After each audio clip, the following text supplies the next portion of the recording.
In the fall of 1941, the Polish writer Alexander Watt, recently released from confinement in a Soviet prison, made his way east across the vast expanses of the Soviet Union. In his memoirs, he depicts a railway station en route. "I saw a striking image of suffering there. All of Russia was on the move, peasant men and women, whole families, middle-class people, workers, intellectuals, all on the miserable floor of the train station." Watt described the scene as an expression of Russian nomadism. Those en route, however, were not traditional Russian migrants, nor, properly speaking, were they refugees. Unlike the archetypal European refugee, they were displaced but not stateless. In official Soviet parlance, moreover, they were evacuees, not refugees. The term highlights the specificity of their experience.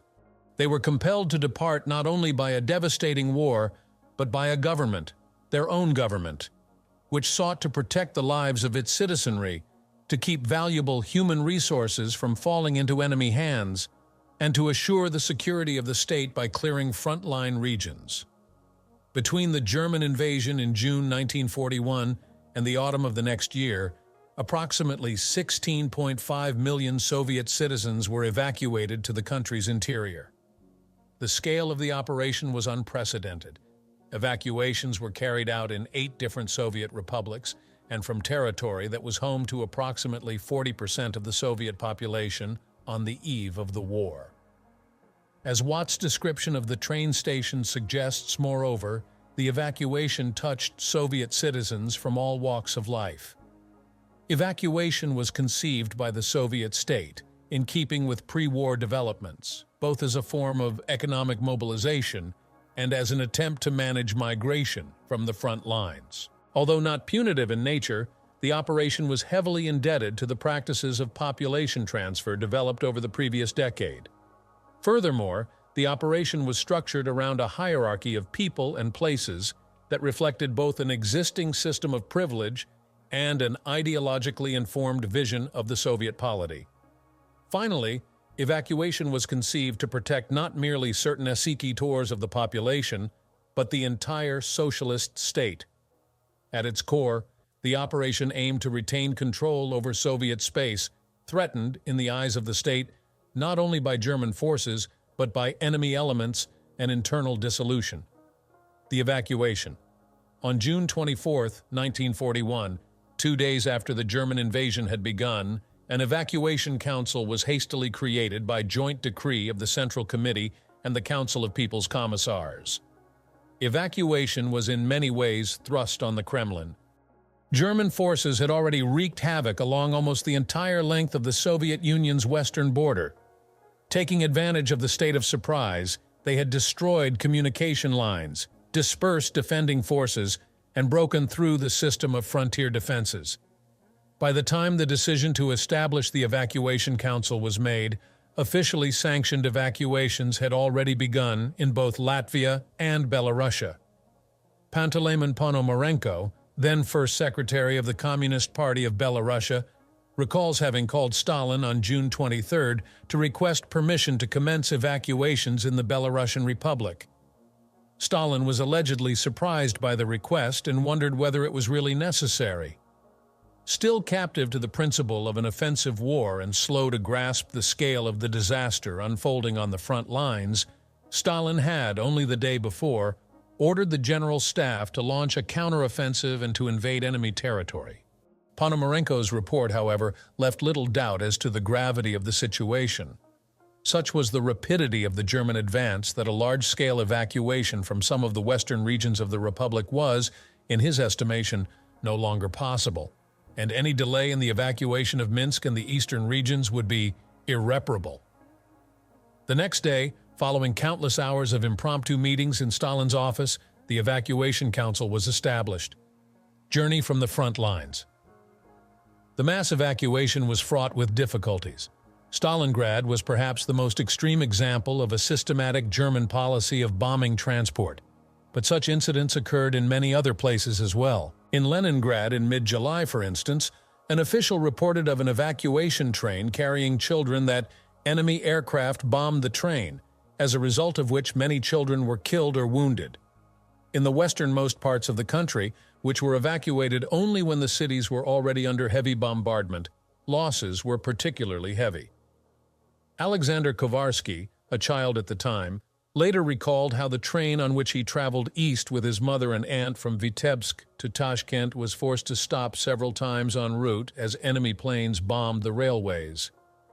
Raisa Yazvoina, traveling east from Kiev with her mother and her younger brother, had a similar experience. "I remember," she later recounted, "how the bombing started. We got out of the train and everybody was screaming and crying. It was terrible, a nightmare, and I somehow lost my mother." Fortunately for Raisa, they soon found each other and continued on their journey together. 13-year-old Tanya Eisenberg, who was evacuated from Kiev in late August 1941, was not so lucky. Several months later, in Tashkent, she recounted her experiences to Lydia Chukovskaya, daughter of the famous Soviet author Kornei Chukovsky. The train on which she and her mother were traveling had stopped, and she was playing outside while her mother prepared lunch in the railway car. All of a sudden, German planes appeared overhead. "I ran into the fields," Eisenberg recalled. "The fields were very wide. The wheat was already lying in sheaves. I hid in the sheaves. I looked up from under the wheat. The train was on fire, as was the railway car where Mama was." Eisenberg made the rest of the journey to Tashkent on her own. The journey by boat could be equally treacherous. In Odessa, boat became the sole means of evacuation in August 1941. As Sofia Abador later recalled, the Germans had surrounded Odessa from all sides, and it was no longer possible to leave by train. Memories of the evacuation are invariably associated with bombardment. Sofia Abador recalled how her boat was bombed en route from Odessa to Sevastopol. Fortunately, the fire was extinguished. Less fortunate were those traveling on the ship Lenin on the fateful day when it hit a mine shortly after leaving Odessa. In his memoirs, Saul Borovoy recounts how an acquaintance had offered to secure him a spot on the Lenin, but he had declined. "The thought that I would have to ask something of someone was unbearable to me." Instead, Borovoy traveled on the less comfortable Voroshilov, from which he observed the tragedy firsthand. The Lenin sank, and only a fraction of the ship's 4,000 passengers survived. Borovoy, who participated in the rescue effort, recalled one survivor in particular, a young man whom he pulled out of the water, almost naked, but in his hands he had his Komsomol, a Soviet Communist youth organization membership card. He was terrified of losing it. In other cases, people traveled by car or truck. In this respect, the military, managerial, and political elite were particularly well provisioned. Despite directives issued in Belarusia forbidding the requisitioning of state cars to this end, the practice was widespread, particularly among military officers who regularly requisitioned cars to evacuate their families. A command issued to the troops of the Western Front in early July noted that, at the same time as active units at the front have a desperate need for motor transport, a significant number of cars settle in the rear and are used in a most disorderly manner. Party members and factory directors likewise requisitioned cars to evacuate either themselves or their families. In Kursk, for example, the manager of an alcohol trust decided to take his family from Kursk to Chelyabinsk Oblast, an administrative region or province, illegally procuring documents for their departure, even though an evacuation of Kursk Oblast and the city of Kursk was not underway. Using his position, he departed with his family in a car belonging to the trust, which he filled with 425 kilograms, 51 gallons of petrol. Given the scarcity of transportation, many traveled by foot. In the town of Klintsy, where evacuations were left until it was already too late, the civilian population had little choice. The sheer volume of people passing through individual stations on a daily basis overwhelmed authorities and the facilities at their disposal. During the most intense period of evacuations, as many as 17,000 or 18,000 people passed through the Sverdlovsk evacuation center each day. During the war, passing through could take anywhere from a couple of hours to a couple of weeks. As Alexander Watt explained in his memoirs, when changing trains, you had to have your ticket validated again at the window, and it always turned out that there were no seats for the next 2, 3, 4 days. Since there were no hotels, there was no choice but to camp out at the station. If a new ticket was required, the wait could be even longer. Ina Shakiva Geister and her small circle of traveling companions moved from their apartment in Ufa to live at the train station to make it more convenient to stand in line for tickets. They reached their turn in line after 1 week. The primary cause of delays was the acute shortage of railway cars. As a report from the city of Kibyshev put it, railway authorities do not provide the required number of railway cars for the dispatch of evacuees. The transportation of millions of people and goods posed a formidable challenge, which tested the limits of the country's infrastructure. By November 20, 1941, 914,380 railway cars had been sent east, carrying raw materials, industrial goods, machinery, and people. 1 year later, the number had risen to more than 1.5 million. This represented a substantial proportion of the country's overall transportation capacity. In July 1941, almost half of the existing stock of railway cars was involved in the evacuation. Evacuee transport was significantly complicated by the seemingly limitless needs of the front. In the eastern Ukrainian Republic, for example, officials noted that the directors of the stations are incapable of sending the evacuees anywhere due to the lack of passenger trains and the absence of covered rolling stock used only for the needs of the front.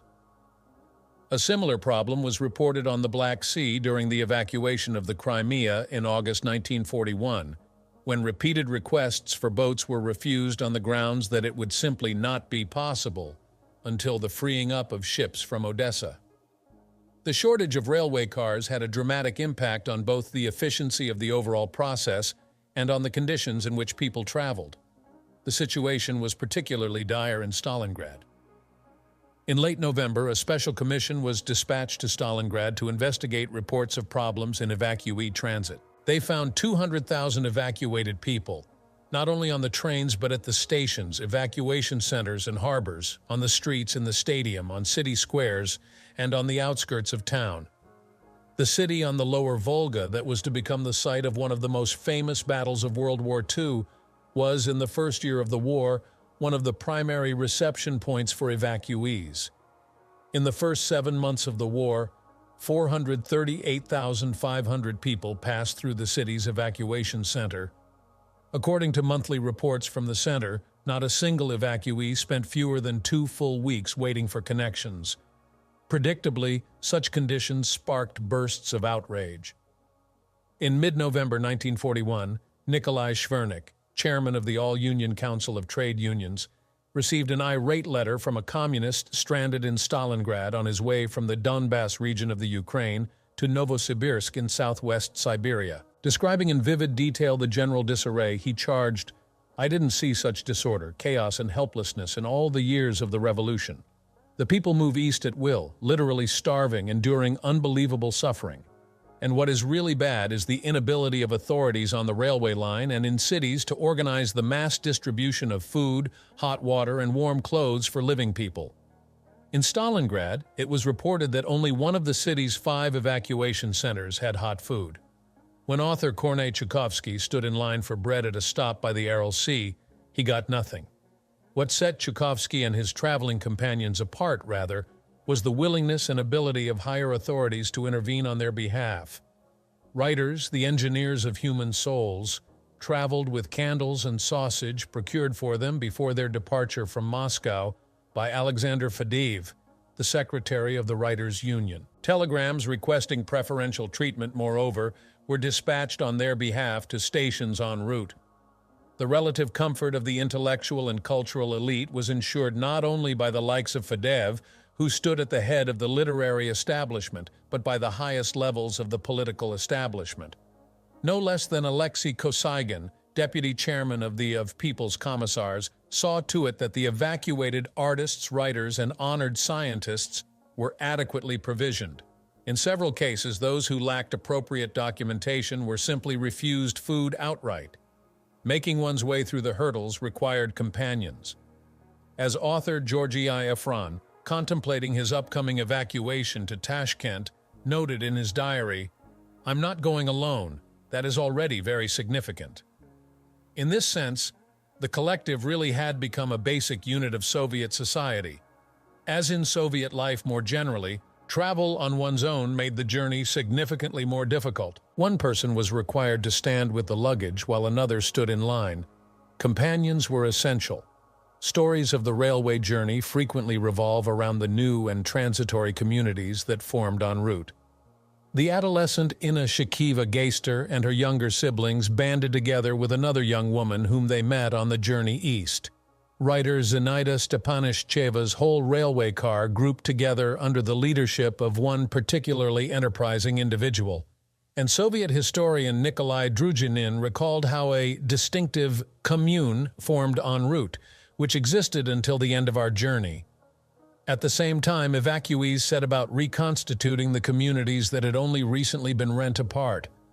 They sought to re-establish contact with those they had left behind and to bridge the widening gulf that separated them from their loved ones. Evacuees sent hurried letters to family and friends informing them of the progress of their journey and, in some cases, of their departure. Kornei Chukovsky dispatched a telegram to his daughter Lydia, evacuated earlier that summer to Chistopol from Penza, going to Tashkent. He urged her to join them there. Elena Dobachina wrote to her sister on August 4th, "I don't know if this postcard will reach you. I am on the train. I am going to Tashkent." The memoirs of Zinaida Stepanishcheva offer a glimpse into the mechanics of such a journey. She had been given a ticket for Penza, but on departure from Moscow she had joined an unofficial, collectively formed echelon bound for Tashkent. When the group reached Penza, the same enterprising individual asked each of the Tashkenters for a bit of money and secured their passage to Chkalov by bribing the coupler to simply attach their car to the outbound train. "In Chkalov," Stepanishcheva recalled, "he did the exact same thing, and we were attached to a train that went to Tashkent. We traveled from Penza to Tashkent without tickets.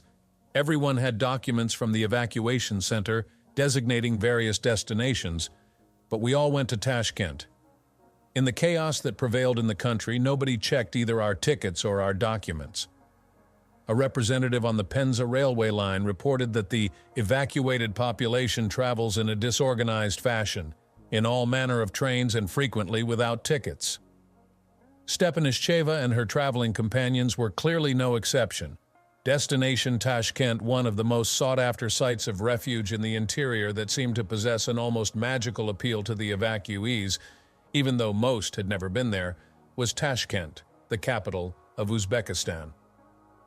"Everyone wanted to go south," recalled Alexander Watt. "Everyone wanted to go to Tashkent. Why Tashkent? Because Tashkent was a city of bread. That's the power of a title. Tashkent, City of Bread. Magic words. The book had been published in Russia, but it had been translated into Polish. The Poles didn't know about it, but all the Jews, even the ones who didn't read, had heard about it from others. As Watt's comments suggest, Tashkent's appeal was in no small measure the product of a fictional account, Alexander Neverov's Tashkent, City of Bread. Written in the early 1920s, it was adapted into a popular children's book and was translated into a host of other languages, including Polish, Yiddish, and Hebrew. The novel, set during the famine of 1921, followed a young boy on his journey from the famine-stricken Volga region east to Tashkent in search of bread for himself and his family. The book's title alone helped forge an image of the Uzbek capital in the popular imagination and inspired in the panicked evacuees a desire to reach it. Tashkent was indeed one of the most popular wartime destinations. Although no one commented on the phenomenon quite as lyrically as Watt, he was but one of many to describe it. "A great number of evacuees are headed for Tashkent," reported one official in Penza in the fall of 1941. "There is reason to fear that an excessive number of people will accumulate there and that it will be necessary to transfer them to other regions." A report from the Kazakh city of Aras likewise noted that significant masses of people move haphazardly to Uzbekistan and as a first priority to Tashkent. According to Saul Borovoy, who journeyed across the Caspian Sea from Makhachkala to Krasnovodsk, the majority of refugees sought to go to Tashkent, whether in Moscow, Penza, Kazakhstan, or on the shores of the Caspian Sea, observers repeatedly noted the same phenomenon. In the words of an official in Uzbekistan, everyone is headed for Tashkent. Tashkent's appeal stemmed from its southern location as well as its almost legendary food supply and distance from the front. Although evacuees would later complain bitterly about the inhospitable climate, many were originally drawn there on its account. Georgy Efron, who was of two minds about leaving Moscow, reasoned in his diary that at least one need not fear the cold in Tashkent and its surrounding area. In Leningrad, where evacuees were sometimes informed about the climatic conditions in different parts of the country by an on-site geographer, Tashkent seemed like an indisputably better choice than Novosibirsk, Chelyabinsk, Sverdlovsk, or one of the many other northern cities that also served as important reception sites for evacuees. As one Polish refugee explained, the moderate climate with its mild winters was attractive to many refugees who were poorly prepared for the severe winters in other regions of the Soviet Union. Evgeny Pasternak, son of the Nobel Prize-winning author Boris Pasternak, later recalled his mother's thinking when presented with the possibility of going to Tashkent. Among other considerations, she had felt that Tashkent always seemed a wealthy, well-fed city, and in winter it was warm there. Likewise, anti-communist activist Vladimir N. Petrov recalls that the passengers in his train heading south from Novosibirsk to Tashkent were very pleased to be going south. The journey to Tashkent was long and arduous. Moreover, as Georgy Efron noted in his diary en route, the routes that lead there are numerous. Those traveling from the north tended to take the route through Chkalov, formerly Orenburg. The Orenburg-Tashkent line had been built in the early 20th century, connecting the Central Asian colony to the metropole. Before the war, the journey usually took under a week. For those traveling east in 1941, however, the journey was almost always longer. Whereas Kornei Chukovsky traveled the distance in just over a week, Maria Belkina's train took 11 days, Zinaida Stepanishcheva's 15 days, and Georgy Efron's over 3 weeks. Elena Dobachina, setting out from Leningrad, journeyed for 20 days, and Viktor Germunsky 1 month. The railway lines were overburdened in both directions. On some lines in the region, trains were moving on average no faster than 200 kilometers, 124 miles per day. Georgy Efron's diary contains a running chronicle of his echelon's progress. On the 4th day of the journey, he noted that our train advances by 100 to 200 meters, then stops for a good half-dozen hours. It would be truly comical if it weren't so sad.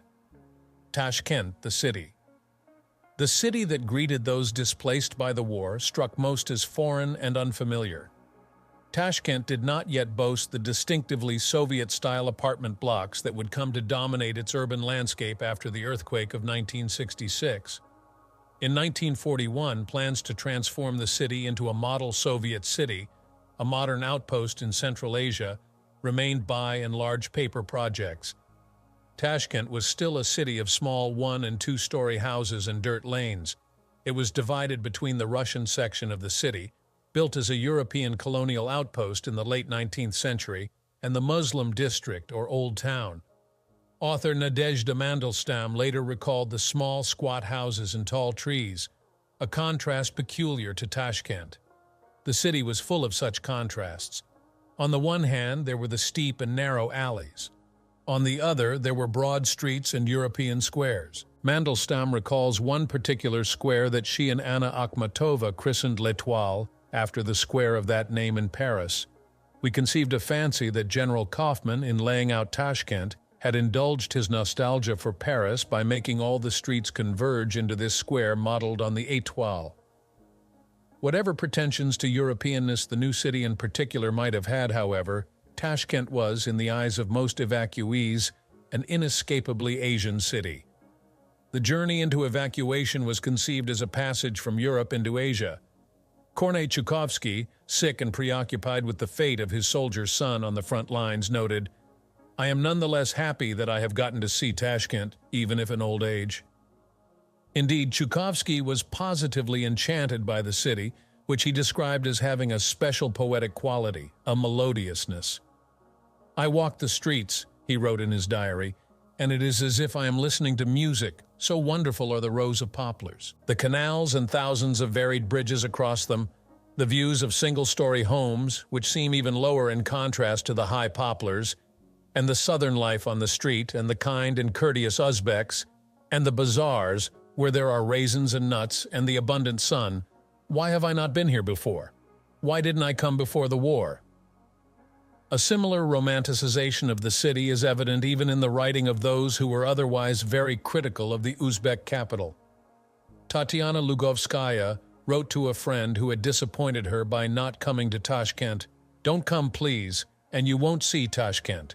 You won't see the streets planted with poplars, the distances covered with dust, the camels, single and in whole caravans, the starry sky." Such descriptions of the city, although not altogether uncommon, are surprisingly rare in Evacuee memoirs, diaries, and letters. Evacuation, after all, was no ordinary trip, and evacuees were not tourists, a fact of which they were all too aware. "It would have been nice," wrote an evacuee in Kazan, praising the architecture of the university, "to see all this as a tourist and not as a refugee, which is what we are." The tendency to romanticize the new and foreign setting was undercut by the hardships of daily life and by a persistent longing for the familiar. The cinematographer Boris Babotkin wrote to his wife on arrival in Alma-Ata, Kazakhstan from Tashkent, "The city is beautiful. You could fall in love with it. It is the opposite of Tashkent in every respect. The air is marvelous. There is no dust. It is an enormous park, not a city. There is asphalt everywhere, good houses, few people, no banditry. There are no poor people altogether, and most important, it is a Russian city. The first impression is charming." Babotkin's praise of Alma-Ata after several months in Tashkent underscores the prevailing vision of Tashkent among many evacuees. It was dusty and terribly overcrowded. Moreover, it was dangerous. There is not an account of the city from this period that does not at least mention the high levels of crime. Banditry preoccupied evacuees. Zinaida Stepanisheva later recalled the large number of swindlers who took advantage of ordinary inhabitants. She recounts how her mother bought 2 bottles of baked milk, but it turned out that the milk was only in the neck of the bottle, and the bottles themselves were filled with mashed potato. Such things happened not only to my mother, but to all our acquaintances. Everyone told each other the most unbelievable stories of deceit and swindling. Rare was the evacuee who did not have something stolen. Alexander Kovarsky lost his new galoshes to a thief. Nadezhda Mandelstam was robbed of a ration of fish. Evgenia Galina's mother had her purse stolen, Olga Boltianskaya's son his passport, and Olga herself some newly bought bread. Like crime, dirt and disorder pervade the writings of evacuees. Dmitry Ushakov wrote in one of his first letters after arriving in the city that Tashkent's misfortune is dust and dirt. When it is hot, the dust lies like powder, several centimeters thick. You come home all gray. It rains and the dust turns into mud that one cannot get out of, fine, slippery, viscous enough that it pulls your galoshes off your foot.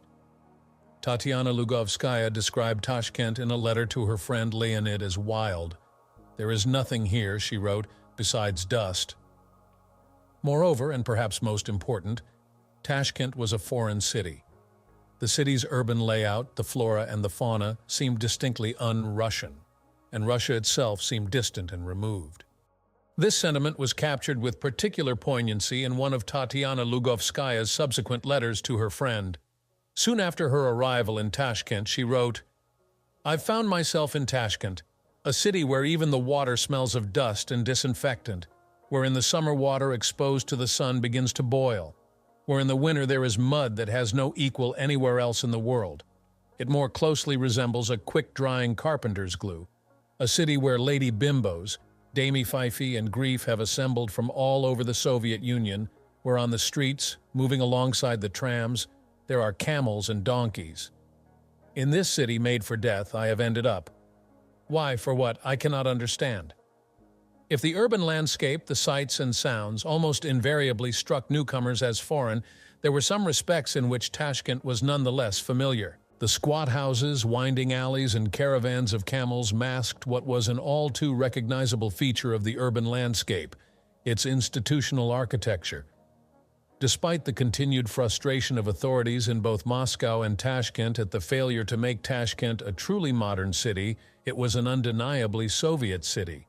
And what happened to evacuees once they arrived in Tashkent, their struggle to survive, is in many ways a typical Soviet story. Tashkent, city of bread. The war led to a precipitous decline in living standards across the Soviet Union, and Tashkent was no exception. In the first year of the war, the population of Tashkent grew by nearly 20%. The city was, in Maria Belkina's words, bursting at the seams. Or, as Evgenia Pasternak put it, Tashkent has gone mad from the flood of evacuees. The sheer number of people put an incredible strain on the city's resources. Tatiana Okunevskaya compared Tashkent to a leech that has sucked its fill. "It is bursting," she wrote. "There is nowhere left to settle, nothing to eat." The struggle for survival on the Tashkent front fell disproportionately on the shoulders of women, who accounted for nearly 2/3 of the city's evacuee population. As Nadezhda Mandelstam put it in a letter to a friend, "In general, there are a lot of people, but they are all women." Many women were faced with the task of supporting themselves, their children, and their elderly parents. Tatiana Lugovskaya wrote in a letter that, "I have become the head of a fairly large family. 2 infirm, Mama and Volodya, Polya, who came with us, and Lyubochka, whom I befriended here in Tashkent." Daily life in Tashkent, moreover, was not easy. Olga Boltianskaya described her daily routine in her diary. "I have to walk a lot, to sell things at the market, purchase and lug home fuel from the market, stand in line for bread and at the cafeteria for soup and dumplings. I walk all day, covering terrible distances as the trams aren't running, and I come home, and it is like a cellar in our room. I have to heat the stove, prepare dinner, clean up, and so on. Toward evening, I feel faint." The heavy burden that fell on women's shoulders took its toll. Lugovskaya confided in a letter that, "I never in my whole life felt like such a baba. I am very tired of this emancipation, and I want to lean my head on somebody's shoulder, but now, of course, is not a time to even dream about it." It was, in Olga Boltianskaya's words, a terrible period for women. Letters intercepted by the censors and excerpted for a report on the needs of the families of servicemen in Tashkent present a bleak picture of life behind the front lines. "I am living through difficulties the likes of which I have not yet encountered in my life," wrote one woman. "Life is a full-blown nightmare," another wrote to her husband. "It would be better to live under bombardment than in these conditions. It is a slow death." Tashkent, which had seemed like an oasis from afar, now appeared to be, in Tatiana Okunevskaya's words, an émigré hell. Even the climate, one of the city's main attractions, was a source of seemingly endless misery. As one Muscovite complained in a desperate letter to authorities back in Moscow, "I cannot even describe how tormented I have been and continue to be at present. In the summer it became even more difficult because of the heat. I have malaria and my son is growing sickly thanks to the climate, which does not agree with him." Olga Boltianskaya's doctor even recommended she leave Tashkent. "In the north," the doctor told her, "it would be easier for me." The two most persistent causes of complaint, however, and the source of seemingly endless torment, were the daily struggle for food and the search for shelter. A good star, Tashkent was home to tens of thousands of displaced people during the war and ranked among the most significant reception sites for evacuees in the country. It was not for nothing that the poet Yulia Drunina christened the city a good star. Referring to the women and children who flocked to Tashkent during the war, she wrote, "Yes, it really was a good star, and the most generous city on earth." As the many people who were refused entry attests, however, the gates of the city were not open to all, nor was life in Tashkent easy. Alexander Watt, reflecting on conditions in the fabled City of Bread, could not but be ironic. "I, too, was in Tashkent. Hunger, typhus from hunger." The deprivation and difficulties that characterized daily life in Tashkent were in no small measure a function of the war. Loss of territory and resources, coupled with the necessity of shifting economic production from a civilian to a military footing, put a significant strain on the Soviet state and its capacity to provide for the population. At the same time, the war set the limits of the Soviet system into stark relief. Access to scarce state-supplied resources was dependent on status, institutional networks, and connections. Russian historian Milica Nechkina later recalled a conversation between people in the film industry on the train to Tashkent. One of them, a prominent cinematographer almost in tears, said to the other, "I don't want to be a refugee." "You are not a refugee," his friend reassured him. "You are an honored evacuee." The friend was quite right. Honored evacuees and refugees lived in very different circumstances. That said, not even honored evacuees were above the struggle to survive. Ironically, even those who were rescued by the state were sometimes left to languish in the rear. Akhmatova had been flown out of the city of Leningrad, but she nonetheless had to rely on friends to secure access to both shelter and sustenance. As Boris Romanov, likewise flown out of Leningrad, remarked of his evacuation in a letter to a friend, "Instead of the salvation of the golden fond, illness and poverty." Illness and poverty could not but breed frustration with the Soviet state. That said, the country was at war. For the most part, moreover, evacuees regarded the war not simply as a war, but as our war. Whether recalled with nostalgia or bitterness, for those who lived through it, the evacuation was an experience not to be forgotten.